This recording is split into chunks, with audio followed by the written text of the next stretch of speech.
Em setembro do ano passado, de algum modo começou aqui a expressão do reconhecimento nacional a um primeiro passo que hoje tem um segundo passo, seu corolário. O primeiro fora a conclusão das obras do Palácio da Ajuda, agora o da inauguração de um grande museu ao serviço de Portugal.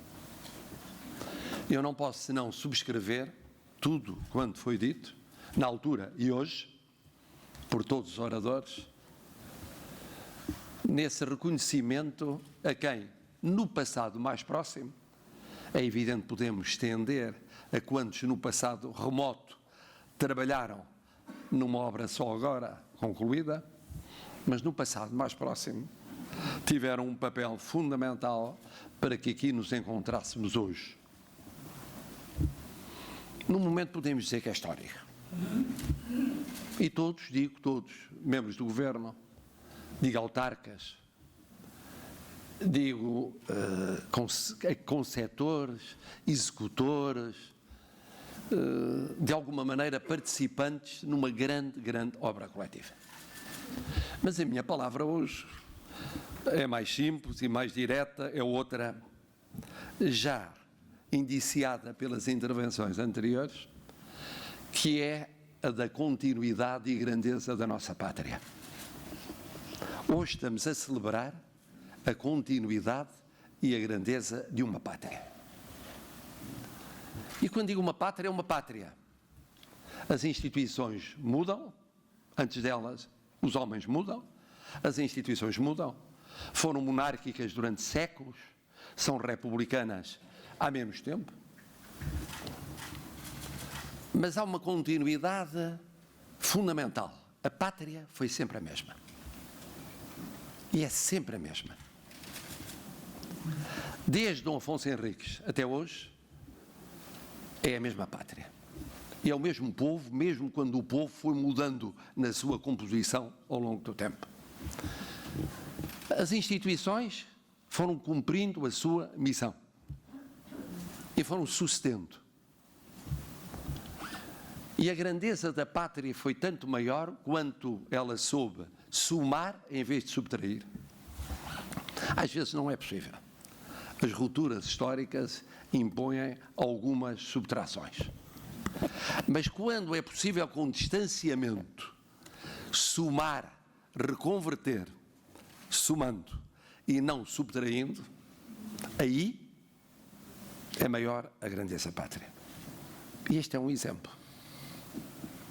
Dizia o Sr. Primeiro-Ministro, e muito bem, na sua saudação à Dona Isabel, que saudava a representante de uma dinastia de Bragança, que é uma das dinastias da história de Portugal. Mas a linhagem de Bragança é mais antiga do que essa dinastia, embora não tão antiga quanto a história de Portugal. Mas quais? Enquanto dinastia, tivemos a dinastia de Borgonha, ainda muito ligada à origem do que foi a nossa nacionalidade, mas já na dinastia de Avis havia a linhagem de Bragança, que se converteria na dinastia de Bragança, de longe, a mais duradoura na monarquia portuguesa.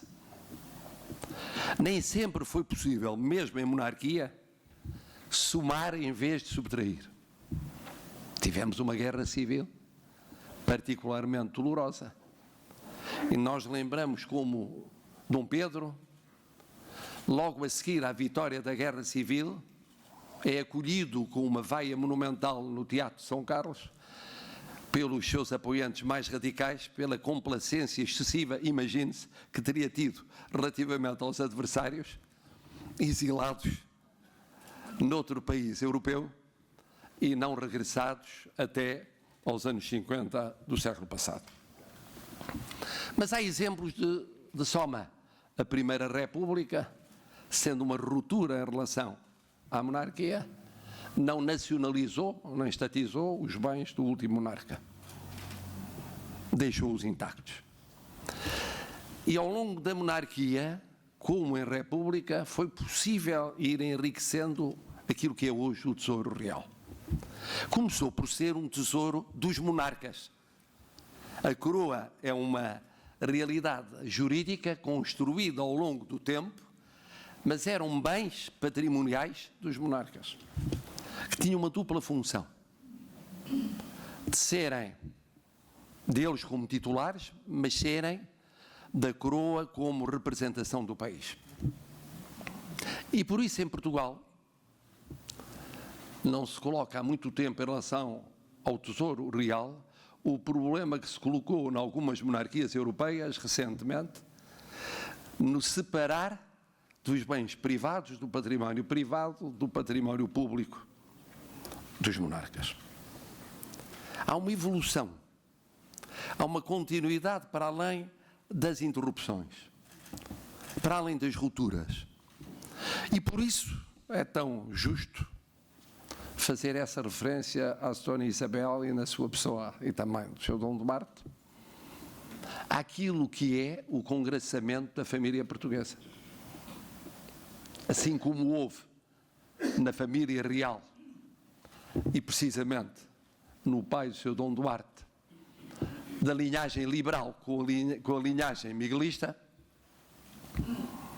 também, de alguma maneira, aqui encontramos o reconhecimento de como este Museu do Tesouro Real significa que a República acolhe sob o signo da pátria, porque essa, como o povo, é constante. Essa é constante. Muda o regime, muda o sistema, mudam os protagonistas de toda a natureza, mas a pátria continua. E o povo que lhe dá a substância humana também. E é uma grande pátria. Este tesouro é o retrato de uma grande pátria. É um grande tesouro porque é uma grande pátria. Porque tem muitos séculos de vida. Não há muitas pátrias que tenham, com este grau de identificação, tantos séculos de vida. Não é apenas o problema de, depois do Império, ter regressado tendencialmente à mesma definição territorial. Não, é o facto de permanecer muito daquilo que é essencial na definição pátria e que vai sendo reconstruído ao longo dos séculos. E por isso tem um grande património material e um grande património imaterial. Foi aqui recordado, mas com que custo? Com que custo? Foi aqui recordado que não há glórias sem misérias. Não há. Na história de nenhuma pátria. Agora, o que não é muitas pátrias que possam dizer perante os grandes do mundo: quando os grandes nasceram, nós já existíamos. Eu tive a ocasião de dizer a um chefe de Estado de um dos grandes do mundo que a sua independência tinha sido celebrada com um vinho português. Não exatamente o mesmo vinho com que celebravam os antigos colonizadores, mas outro, ambos portugueses. É o que havia em comum. E se formos olhar para outras pátrias, mesmo as mais poderosas na Europa, encontraremos que quando nós nascemos, essas pátrias eram um conjunto de reinos diversos que só se unificaram, já nós existíamos como uma pátria única.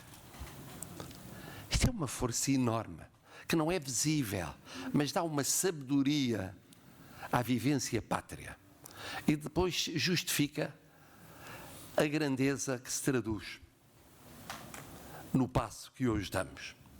E é bom que os portugueses percebam o que significa terminar uma obra começada há 226 anos. Pelo meio, pelo meio tivemos um império e deixámos de o ter. Pelo meio, o filho do monarca português foi o primeiro imperador de outro grande Estado, o primeiro grande Estado de língua portuguesa para além de Portugal.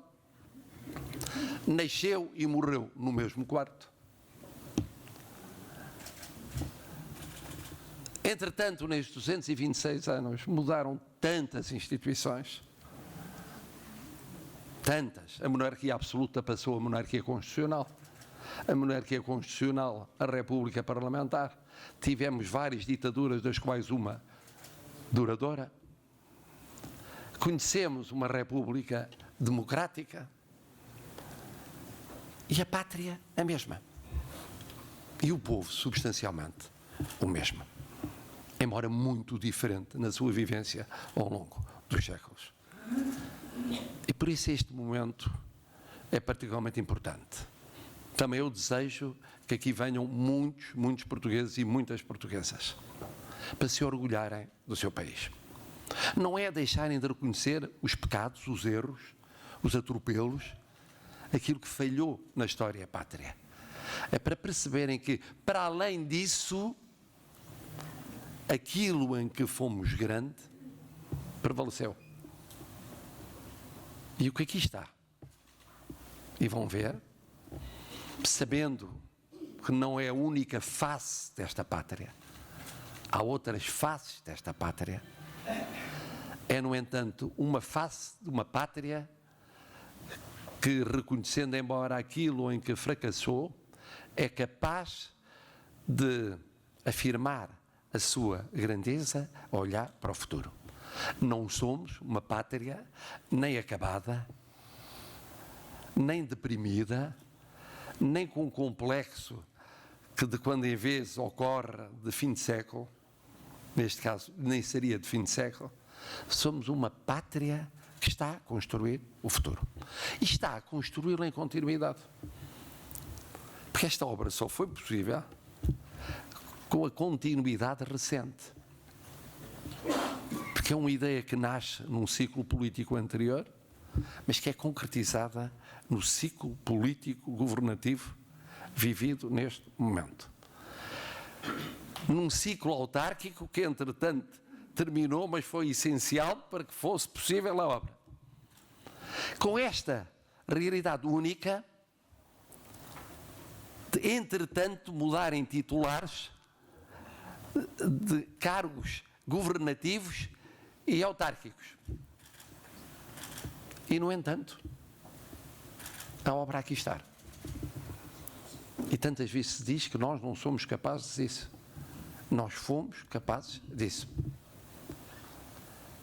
Eu, como Presidente da República Portuguesa, digo-vos, é um orgulho olhar para esta obra, porque é olhar para a história de Portugal. Nós temos uma grande história, somos uma grande pátria.